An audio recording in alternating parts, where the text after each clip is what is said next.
સમાચાર જૂનાગઢથી પ્રાપ્ત થઈ રહ્યા છે, જ્યાં કીર્તિ પટેલ ફરી એક વખત મોટા વિવાદમાં આવી છે।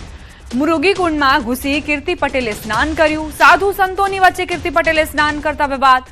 કીર્તિએ ભગવો પહેરીને શાહી સ્નાન કર્યું। મૃગીકુંડમાં સ્નાન કરતા સાધુ સંતોમાં નારાજગી વ્યાપી છે। એક વિડીયો સામે આવ્યો છે, જેમાં કીર્તિ પટેલ અહીં શાહી સ્નાનમાં સહભાગી થઈ છે અને તેનું કહેવું એમ પણ હતું, એ નિવેદન પણ સામે આવ્યું છે જ્યારે તે મીડિયા સાથે દાદાગીરી કરતી હતી અને તેનું કહેવું હતું કે ભગવો પહેરીને હું સ્નાન તો કરીશ જ। આપ આસપાસ જોઈ રહ્યા છો, સાધુ સંતોની હાજરી છે અને તેમની વચ્ચે ભગવો પહેરીને કીર્તિ પટેલ ત્યાં પહોંચે છે, ડૂબકી લગાવે છે। આ આસ્થાની ડૂબકી એટલા માટે સવાલ ઉપજાવે છે કારણ કે અહીં મીડિયાને જવાની મનાઈ ફરમાવવામાં આવી હતી। મીડિયાને કવરેજ નહોતી કરવા દેવામાં આવ્યા અને ત્યારબાદ કીર્તિ પટેલનો આ વિડીયો વાયરલ થયો છે। કીર્તિ પટેલે ઉદ્ધતાઈ ભર્યું વર્તન પણ કર્યું। મીડિયા સાથે તેણે ઉદ્ધતાઈ ભર્યું વર્તન કર્યું હોવાની પણ જાણકારી પ્રાપ્ત થઈ છે। જ્યારે અમારા રિપોર્ટરે સવાલ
જે પ્રકારે વિવાદ છંછેડાયો છે, કીર્તિ પટેલ છે તેમણે સ્નાન કર્યું અને ત્યારબાદ અભિવાદન કીર્તિબેન રોકી લ્યો, રોકો મીડિયાવાળાને, સનાતની છો ને, સનાતની છો તો શું કહેશો? તમ કહેતો હોય તો કાલ ભગવોય પહેરી લે, પણ સ્નાન તો થશે।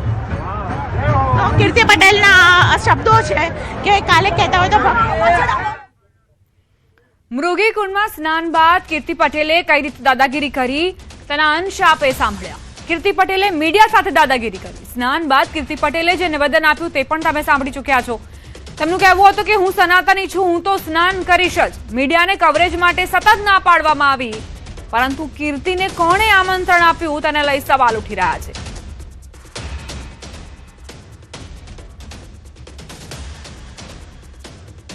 સંવાદદાતા દીપિકા જોડાઈ ગયા છે વધુ જાણકારી સાથે। દીપિકા, ભવનાથના આ મેળાને લઈને ખૂબ જ ભક્તિભાવપૂર્વક શ્રદ્ધાળુઓ ભાગ લેતા હોય છે, બીજી તરફ સાધુ સંતોનો પણ અહીં જમાવડો હોય છે અને એવામાં આવા વ્યક્તિની અહીં હાજરી અને ઉપરથી દાદાગીરી શું સંદેશ આપશે?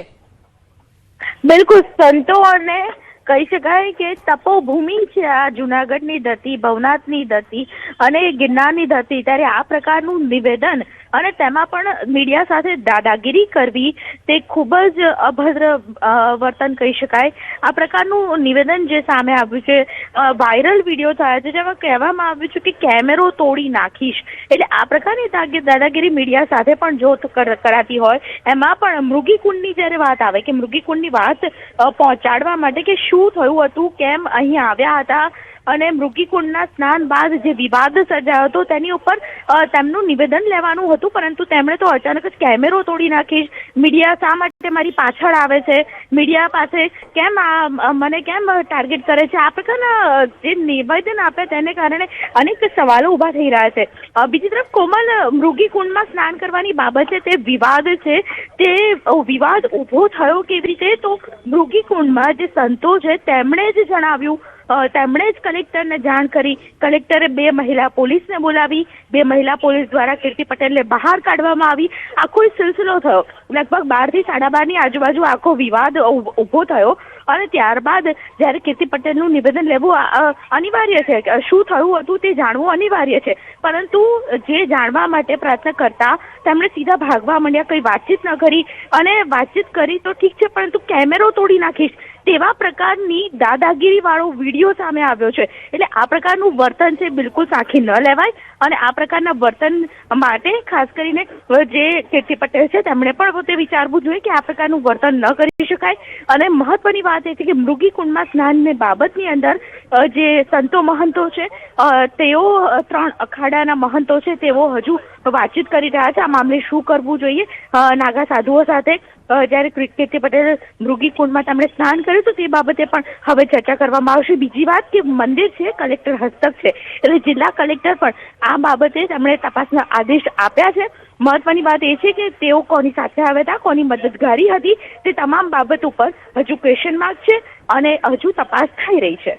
કોમલ. દીપિકા, જ્યારે કીર્તિ પટેલ ત્યાં પહોંચ્યા હશે, આપણે એવું માની લઈએ કે તેઓ ભક્તિમાં ઓતપ્રોત હશે અને ભક્તિમાં તેમને એ ખબર ન પડી કે તેઓ જે કરી રહ્યા છે ત્યાં મીડિયાને પણ કવરેજ માટે પરવાનગી નથી, અન્ય કોઈ વ્યક્તિને પણ નથી, તો તેઓ જતા પણ રહ્યા હોય. પરંતુ જ્યારે માણસની ભૂલ હોય, વ્યક્તિની ભૂલ હોય તો મૌન રહેવું જોઈએ. પરંતુ કીર્તિ પટેલને તો ત્યાં પણ આકરા તેવર બતાવવાના છે, ત્યાં પણ મીડિયા સામે દોષનો ટોપલો ઢોળવાનો છે, ત્યાં દાદાગીરી કરવાની છે. એટલે આ બધું શું છે? બિલકુલ બિલકુલ. અને આ પ્રકારનું જે નિવેદન સામે આવ્યું, સૌ પ્રથમ તો એક ખૂબ જ અભદ્ર નિવેદન કહી શકાય કે કેમેરો તોડી નાખીશ, આમ કરી નાખીશ, તેમ કરી નાખીશ. પરંતુ મુદ્દો એ નથી. મુદ્દો એ છે મીડિયા માત્ર સામાજિક જવાબદારીના આધારે ન્યૂઝ 18 ગુજરાતી અહીં જુનાગઢ કવરેજ કરવા અમદાવાદથી ટીમ આવી છે. જુનાગઢ કવરેજ કરવા જ્યારે આવતી હોય, જુનાગઢના મહામેળાની અંદર છેલ્લા 2018થી હું કવરેજ કરી રહી છું કોમલ. અને 2018થી આજે 2026ની વાત કરવામાં, આટલા વર્ષો દરમિયાન ક્યારે પણ કોઈ પણ વ્યક્તિ છે, કોઈ પણ સામાન્ય વ્યક્તિ છે તે મૃગીકુંડમાં સ્નાન કરતા મેં જોયું નથી. પરિસ્થિતિ એ છે કે નાગા સાધુઓ છે તે સૌથી પહેલા વિધિ વિધાન રીતે ખાસ કરીને 3 અખાડાના જે મહંતો છે એકત્ર થાય છે, રાહ જોવાય છે અને 11 ને 39 તેઓ શરૂઆત કરે છે. પહેલો પગ મૃગીકુંડમાં ડુબાડે છે અને ત્યારબાદ ખાસ કરીને તમામ સાધુઓ છે તેઓ સ્નાન કરતા જોવા મળતા હોય છે. આ વિધિવત પરંપરા છે. બીજી એક વાત કે એવું પણ કહેવામાં આવે છે કે આ નાગા સાધુઓની રવાડીની અંદર એક જીવ એવો હોય છે કે જે શિવજી જાણે કે હોય, તેઓ દરેકને આભાસ થાય એક જીવ છે, એક સાધુ છે, ગાયબ પણ થઈ જાય છે તેવી લોકવાયકા પણ છે. હવે આ તમામ વાત મૃગીકુંડની વાત છે, પરંતુ આ મૃગીકુંડની અંદર આ પવિત્ર સ્થાન ઉપર જ્યારે કીર્તિ પટેલ પોતે સ્નાન કરી રહ્યા હોય તો મુદ્દો સંતો મહંતોએ ઉપાડ્યો છે. દીપિકા, આપની પાસે આવીશું. અત્યારે આભાર તમામ જાણકારી આપવા માટે. સાધુ સંતોની સુરક્ષાને લઈને પણ મોટી ચૂકના સમાચાર પ્રાપ્ત થઈ રહ્યા છે. સાધુઓ વચ્ચે કેવી રીતે કીર્તિ પહોંચી તે એક સવાલ. 2 આઈ કાર્ડ ધારક વ્યક્તિ કીર્તિ સાથે હતા તેવી જાણકારી છે. શું 2 વ્યક્તિ કોઈ સંત હતા? એ સંતોના ઈશારે કીર્તિ પટેલ અહીં પ્રવેશી શાહી સ્નાનમાં તે સહભાગી થઈ. શું કહે છે શાહી સ્નાનના નિયમ? શું કીર્તિ પટેલ સામે કોઈ કાર્યવાહી થશે? શું સંતો સાથે સ્નાન કરવા અંગે કાર્યવાહી થશે?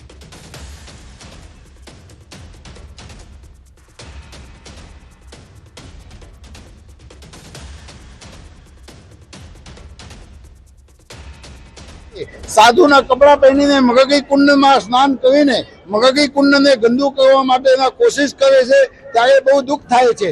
પણ હું તંત્રને સાધુવાદ આપીશ કે આ વખતે સાધુ સંતોને ભેદમાં જે અમુક લોકોએ આવ્યા હતા, તંત્ર એને પકડીને બહાર કાઢ્યા છે. તો કહેવાય છે કે માણસ પોતાની પ્રકૃતિ ના ભૂલે. ભલે આ પવિત્ર ભૂમિ પર કીર્તિ પટેલ આવી હશે, પરંતુ તેમ છતાં પણ તેણે જે અણછાજતી ભાષાનો ઉપયોગ કર્યો છે તે એ જ પુરાવો આપી રહ્યો છે કે સતત તેના માથા પર રોષ સવાર છે. પોતાની કોઈ ભૂલનું તે ક્ષમા પ્રાર્થી પણ નથી. કીર્તિ પટેલ બાદ પોલીસ ઇન્સ્પેક્ટર વિવાદમાં આવ્યા છે. ભવનાથ મૃગીકુંડમાં મહિલા પીઆઈએ સ્નાન કર્યું, શર્ટ પેન્ટ પહેરી ડૂબકી લગાવી. મૃગીકુંડમાં સાધુ સંતો સિવાય કોઈ સ્નાન ન કરી શકે. પીઆઈ જયશ્રીબેન વરિયાનો આ વિડીયો વાયરલ થયો છે. ફક્ત કીર્તિ પટેલ અને પીઆઈ જ નહીં, પરંતુ અનેક સિવિલિયન્સે પણ સ્નાન કર્યું છે. તો જ્યારે અભેદ્ય સુરક્ષા વ્યવસ્થાના દાવા થતા હોય તો આખરે કઈ રીતે આ પ્રકારની ચૂક થઈ જાય છે? સાધુ સંતોની સુરક્ષાને લઈને પણ સવાલ ઉઠી રહ્યા છે કે આખરે કઈ વ્યવસ્થા કરવામાં આવી. આ વ્યવસ્થાઓને લઈને ઘણા સમયથી દાવા કરવામાં આવી રહ્યા હતા કે અમે આટલા ત્યાં સુરક્ષા જવાનો તૈનાત કર્યા છે, અભેદ્ય સુરક્ષા વ્યવસ્થા તૈયાર કરવામાં આવી છે, પરંતુ હકીકત આ વિડીયો જણાવી રહ્યા છે. સંવાદદાતા અમાર જોડાઈ ગયા છે વધુ જાણકારી સાથે. અમાર, એક મહિલા પીઆઈએ પણ સ્નાન કર્યું છે, અન્ય સિવિલિયન્સે પણ સ્નાન કર્યું હોવાની જાણકારી છે. શું આરોપો મૂકવામાં આવી રહ્યા છે?